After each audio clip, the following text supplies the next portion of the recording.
Senhor esteja convosco.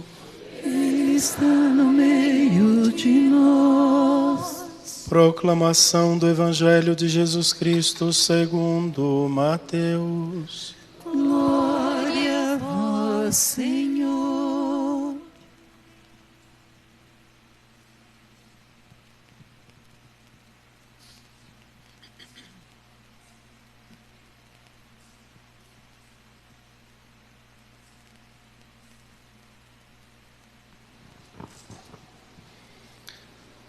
Jacó gerou José, o esposo de Maria, da qual nasceu Jesus, que é chamado o Cristo. A origem de Jesus Cristo foi assim. Maria, sua mãe, estava prometida em casamento a José, e antes de viverem juntos, ela ficou grávida pela ação do Espírito Santo.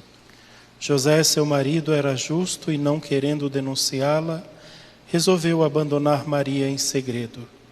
Enquanto José pensava nisso, eis que o anjo do Senhor apareceu-lhe em sonho e lhe disse: José, filho de Davi, não tenhas medo de receber Maria como tua esposa, porque ela concebeu pela ação do Espírito Santo. Ela dará à luz um filho, e tu lhe darás o nome de Jesus, pois ele vai salvar o seu povo dos seus pecados. Quando acordou, José fez conforme o anjo do Senhor havia mandado. Palavra da salvação. Glória a vós.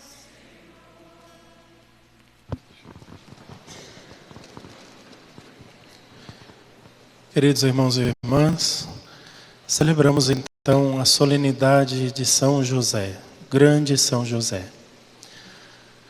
É importante a gente saber um pouco a respeito da vida dos dois, né? José e Maria nasceram já especiais, escolhidos por Deus. Maria imaculada, muito grandiosa, muito maior do que José, mas José também já era o eleito de Deus para ser o pai do seu filho Jesus.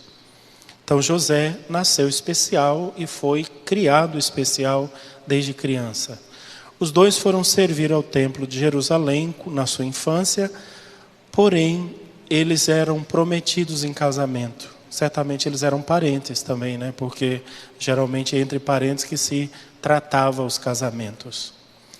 Os dois, apesar de terem sido nascidos especiais, eles não tinham pleno conhecimento de todo o plano de Deus para a vida deles. E eles foram aprendendo e foram crescendo com isso. Tanto que eles fizeram exatamente como manda a lei. Quando chegou a época do casamento, eles se casaram. Como era que aconteceu o casamento?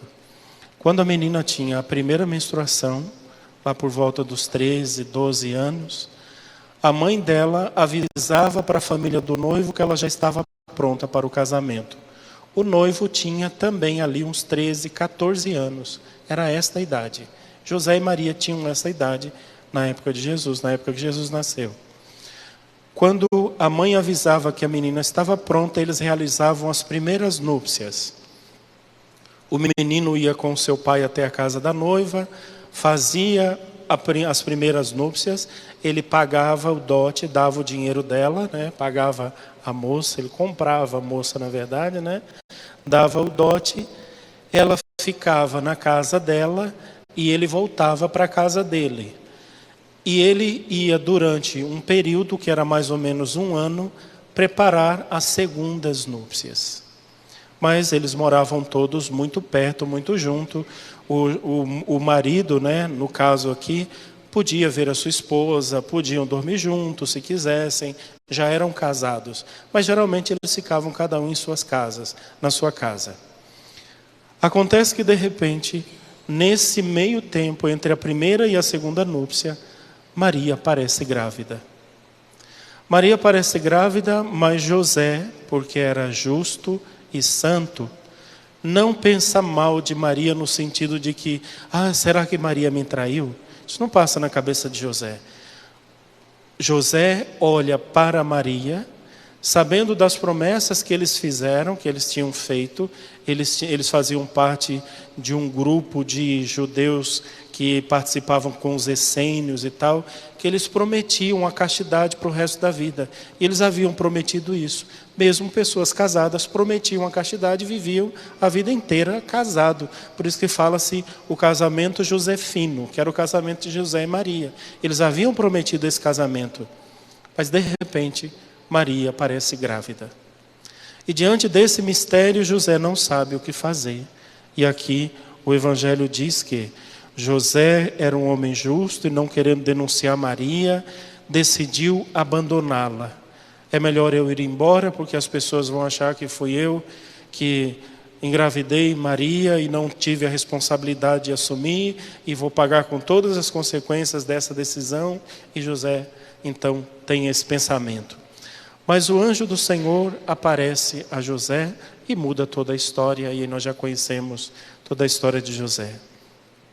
Mas quem era José, verdadeiramente falando?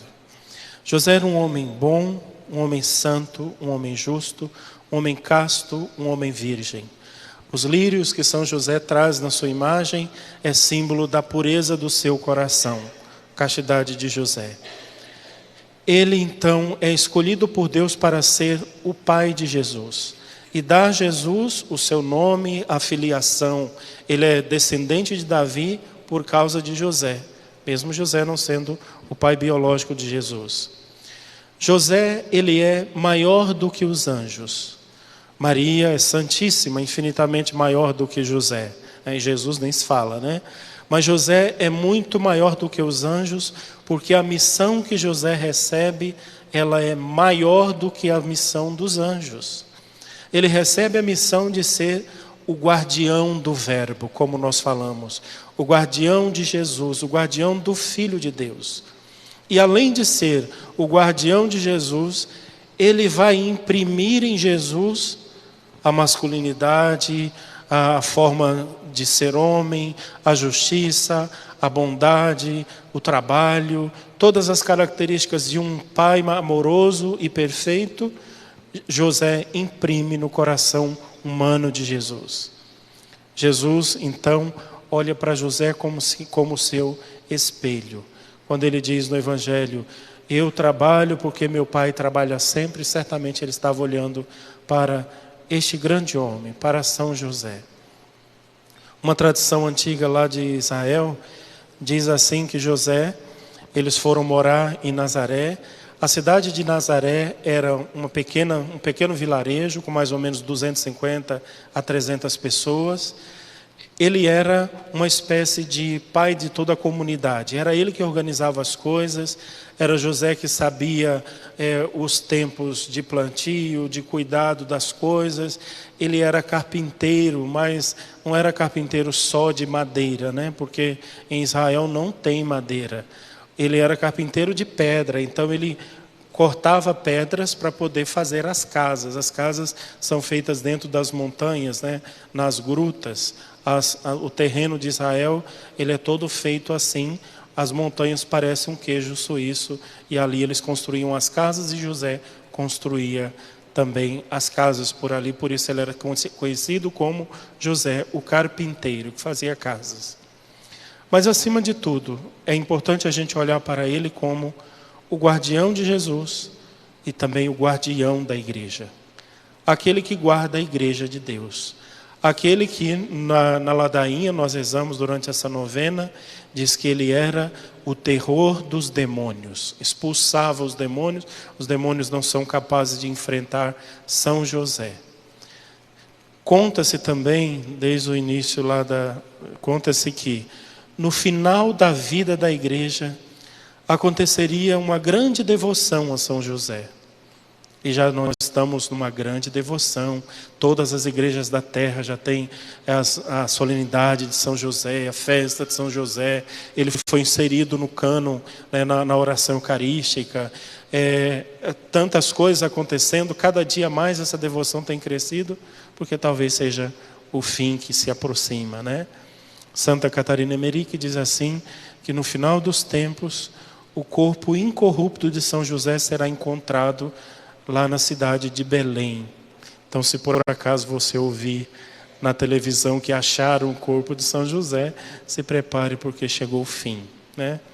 Mas enfim, São José, ele é o nosso Pai, e nós podemos chamá-lo de Pai e Senhor, assim como o Filho de Deus o chamava. E São José nos dá de presente, por causa dos méritos que ele consegue pela sua vida santa, ele nos dá o dom da castidade, o dom da obediência. Sem a obediência de José e de Maria, que Jesus aprende deles ali, ninguém entra no céu. Então peçamos humildemente que São José interceda por nós e nos dê o dom da castidade, da pureza e, acima de tudo, o dom da obediência. Quem obedece a Deus se salva. Que São José interceda por nós.